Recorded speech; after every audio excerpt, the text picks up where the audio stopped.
जिसका टॉपिक है saving the tiger, जिसे शेखर दत्तारी ने लिखा है। सो स्टोरी शुरू करने से पहले हम लोग ऑथर के बारे में कुछ जान लेते हैं। Shekhar Dattatri is an award winning wild life film maker and conservationist. So Shekhar Dattatri जो है, जिन्होंने वाइल्ड लाइफ पे फिल्म बनाया है, वो एक अवार्ड विनिंग है, मतलब उसके लिए उन्हें अवार्ड भी, पुरस्कार भी दिया गया है। और वो एक बहुत ही अच्छे कंजर्वेशनिस्ट है। कंजर्वेशनिस्ट मतलब जो कि जंगली जानवरों को बहुत ही सेव करते हैं, मतलब उसे हंट होने से बचाते हैं। He has written 3 children's books and a number of articles on conservation, wildlife and filmmaking. So उन्होंने 3 बच्चों के लिए किताबें लिखी हैं और बहुत सारे आर्टिकल्स लिखे हैं, किस पर, कंजर्वेशन पे, वाइल्ड लाइफ पे, इन सभी चीजों पे। Now coming to our story, I was 19 when I saw my first tiger in the wild and it was every bit as thrilling as I had imagined.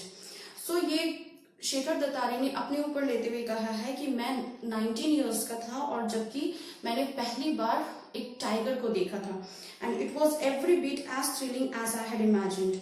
और जैसे वो हमेशा से सोचते थे कि टाइगर को ऐसे जंगल में, मतलब कि खुले देखने से कितना थ्रिलिंग, मतलब कितना डरावना, कितना भयानक लगेगा, उसी तरह बिल्कुल उसी चीज को उन्होंने एक्सपीरियंस किया था जब उन्होंने अपनी लाइफ में पहली बार टाइगर देखा था।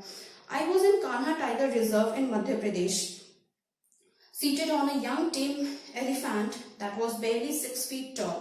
So वो कह रहे हैं कि उस वक्त वो कान्हा टाइगर रिजर्व में थे, जो कि मध्य प्रदेश में है। वो एक छोटे से एलिफेंट पे बैठे हुए थे, बैरली, जो कि 6 फीट लंबा होगा। The tiger and its teenage मेहाउट।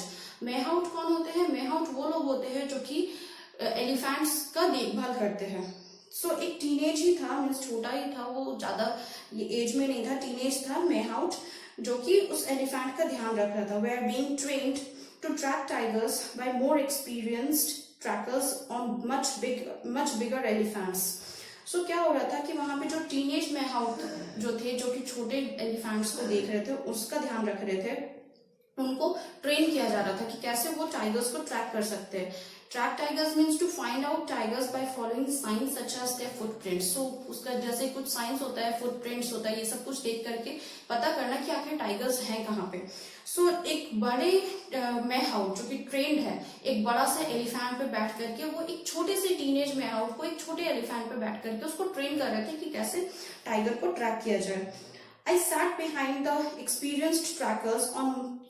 behind the boy mehaut and hung onto a rope for dear life as the elephant struggled up to a steep slope amidst thick bamboo. So वो क्या था कि वो छोटा जो लड़का था मेहाउट, उसके बगल में बैठा हुआ था, hung onto a rope for dear life. For dear life means the writer held onto the rope as best as he could to avoid falling off. So मतलब उस रस्सी को इतना जोर से पकड़ के बैठा हुआ था जितना कि वो, मतलब उसको डर लग रहा था कि कहीं वो गिर ना जाए, ताकि वो गिरे नहीं, इसी के लिए वो उसे टाइट से पकड़ा हुआ था। Suddenly a flash of orange caught my eye. और अचानक से एक ऑरेंज कलर का लाइट था जिसको उसने देखा था, उसके आंख पे लगा। There beside the narrow path sat a handsome young tiger. सो वहां पे एक पतला सा रास्ता था, नैरो पाथ था, उसके पास वहां पे एक यंग टाइगर बैठा हुआ था जो कि बहुत ही खूबसूरत दिख रहा था। There beside the narrow path sat a handsome young tiger. For a heart-stopping moment, our eyes met in mutual surprise. और एक हार्ट टचिंग मोमेंट था कि वो टाइगर का आंख और इसका आंख दोनों मिल गया, वो डायरेक्टली उसे ही देख रहा था। The tiger was so close that it could have easily leapt onto our elephant and pulled us down, but it just sat there calmly looking at us with curiosity. So वो tiger इतना नजदीक था कि अगर वो वहां से एक जंप भी करता तो वो एलिफेंट के साथ साथ सभी लोगों को नीचे गिरा दिया रहता, लेकिन फिर भी वहां पे क्या था कि वो शांति से बैठा हुआ था, एक क्यूरियोसिटी वाले नजरों से देख रहा था। Then as my elephant gave a heave and climbed onto the top of the slope, the orange cat disappeared from view. तो अब क्या होता है कि जैसे ही वो एलिफेंट उस स्लोप के ऊपर चढ़ा, उस पहाड़ के जैसा रास्ता पे चढ़ा, वहां पे देखा कि वो जो ऑरेंज आइज वाला जो कैट था, मीन्स जो टाइगर था, वो वहां से गायब हो चुका था। Since that day, several decades ago, I have had many close encounters with wild tigers during my career as a wildlife filmmaker, but that first glimpse will always remain special. So क्या था कि वो उस इतने सालों पहले वो दिन, वो पहला समय था जबकि उसने एक टाइगर को अपनी आंखों से देखा था। और उस वक्त के बाद से लेके उस पूरे करियर में, वाइल्ड लाइफ फिल्म मेकर का करियर में, उसने कितनी सारे टाइगर्स को एकदम नजदीक से देखा है। लेकिन फिर भी वो जो फर्स्ट ग्लिम्स था, वो जो फर्स्ट नजर था, वो हमेशा से उसके लिए स्पेशल रहा। Despite its status as our national animal, the tiger is highly endangered and less than 2000 survive in our forest. So despite its status, means एक टाइगर को हमारा नेशनल एनिमल का स्टेटस दिया गया है, लेकिन उसके बावजूद भी वो बहुत ही एंडेंजर्ड है। Endangered means when a very large number of animals of a particular kind are killed, means वो हमारा नेशनल एनिमल होने के बावजूद भी उसे, उस तरह के एनिमल्स, टाइगर्स को जो कि हमारा नेशनल एनिमल है, उसे बेरहमी से किल किया जा रहा है, सिर्फ इसीलिए क्योंकि उसका स्किन के लिए, तो ये हॉर्न्स के लिए, तो टस्क के लिए जो एनिमल्स को किल किया जाता है, हंट किया जाता है। And less than 2000 survive in our forest. और अभी के टाइम पे हमारे जंगलों में कम से कम 2000 से भी कम टाइगर्स बच गए हैं। According to Dr. Ullas Karanth, a leading tiger expert, India's forest can easily support 3000 more tigers if we do the right things. So क्या होता है कि डॉक्टर उल्लास कारांत जो है, जो हमारे लीडिंग टाइगर एक्सपर्ट है, उनके अकॉर्डिंग हमारा जो फॉरेस्ट है, हमारे फॉरेस्ट में 3000 से भी ज्यादा टाइगर्स रह सकते हैं अगर हम सही तरीके से उसे रखें तो। लेकिन अभी क्या है, हमारे फॉरेस्ट में 2000 से भी कम टाइगर्स हैं। This requires understanding what tigers need in order to survive and taking determined steps to remove the threats they face. So इसके लिए क्या है कि हमको अगर उसका नंबर्स को इंक्रीज करना है, तो उसके लिए हमको चाहिए कि हमको सही जानकारी हो कि टाइगर्स को सर्वाइव करने के लिए किन किन चीजों की जरूरत होती है, और वो स्टेप्स लेने के लिए, ताकि जो फेस करते हैं, वो जो खतरा उनको होता है, वो खतरे से उनको कैसे बचाया जा सकता है। Most of us are aware that tiger poaching is a major threat. Tiger poaching क्या होता है, मीन्स टाइगर हंटिंग और किलिंग एनिमल्स इलीगली और अनलॉफुली, मीन्स इलीगली जो किल किया जाता है वो होता है tiger poaching. Is a major threat, वो सबसे बड़ा खतरा है टाइगर्स के लिए। Every part of the tiger, be it its skin, bones और body parts, is in high demand in China and parts of south east Asia.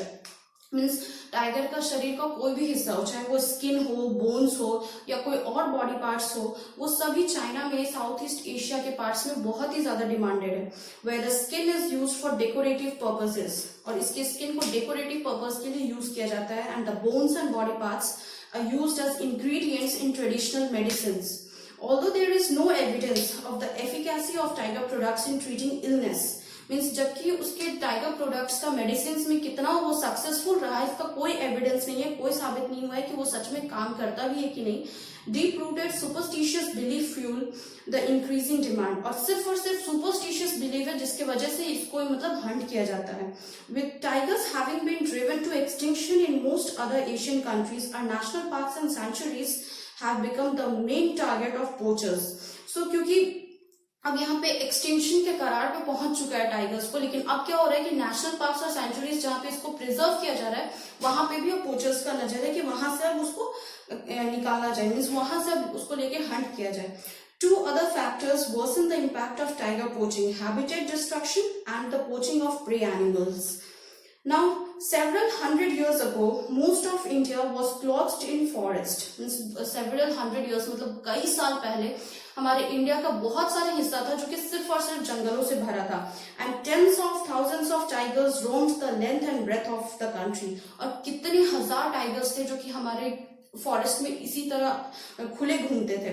But as the human population increased and agriculture expanded, forest were felled to such an extent that today tigers are confined to the green islands we call national parks and sanctuaries. So क्या था कि जैसे जैसे human population बढ़ा, जैसे जैसे हमारा agriculture expand हुआ, उसके वजह से क्या हुआ कि अब धीरे धीरे फॉरेस्ट एकदम खत्म होते जा रहा है, और इतना खत्म हो गया है कि ये जो टाइगर्स का जो नंबर्स है, ये पॉपुलेशन सिर्फ और सिर्फ नेशनल पार्क्स या सेंचुरीज तक ही सीमित रह गया। अब जंगलों में हमें टाइगर्स मिलेंगे ही नहीं। Another threat and one that often goes unnoticed is the rampant poaching of prey animals. Rampant poaching of prey animals मतलब कि increasing in an uncontrolled manner, means जिसका कोई गिनती नहीं है, बेरहमी से बिना मतलब गिनती का उसको खत्म किया जा रहा है। By people living around our natural reserves, using a variety of methods including snares, traps, guns, arrows and poison, huge number of deer, birds and other animals are illegally hunted by people for meat. When prey becomes scarce in the forest due to hunting, it affects the tiger population. A tigress that can raise 4 cubs in a forest with abundant prey may not be able to raise even 1 cub successfully in a forest where prey is scarce. So क्या होता है कि यहाँ पे जो dears, birds, animals जो होते हैं उसे सिर्फ और सिर्फ मीट के लिए हंट किया जा रहा है. अब टाइगर्स एंड टाइग्रेस जो है ये सब तो एनिमल्स को ही ना खाएंगे. अब जैसे कि उन लोगों को मीट के लिए खत्म किया जा रहा है तो इनके लिए इनका तो खाना बचा ही नहीं. अब जो टाइग्रेस अच्छे से प्रे करने पे मीन्स अवेलेबल जितना कि उनको जरूरत होता है प्लेंटी ऑफ प्रे के वजह से जो कि 4 कब्स को जन्म दे सकती है. अब क्योंकि ये उनका खाना ही खत्म हो रहा है, उनका प्रे ही खत्म हो रहा है, जिसके वजह से वो मुश्किल से बस 1 कब को मतलब जन्म दे सकती है, जिसके वजह से भी टाइगर का पॉपुलेशन कम होते जा रहा है. सो इस स्टोरी को मीन्स इस चैप्टर को हम लोग इस वीडियो में यहीं तक पढ़ेंगे. इसके बाकी के पार्ट को हम लोग नेक्स्ट वीडियो में पढ़ेंगे. That's all for today. Thank you.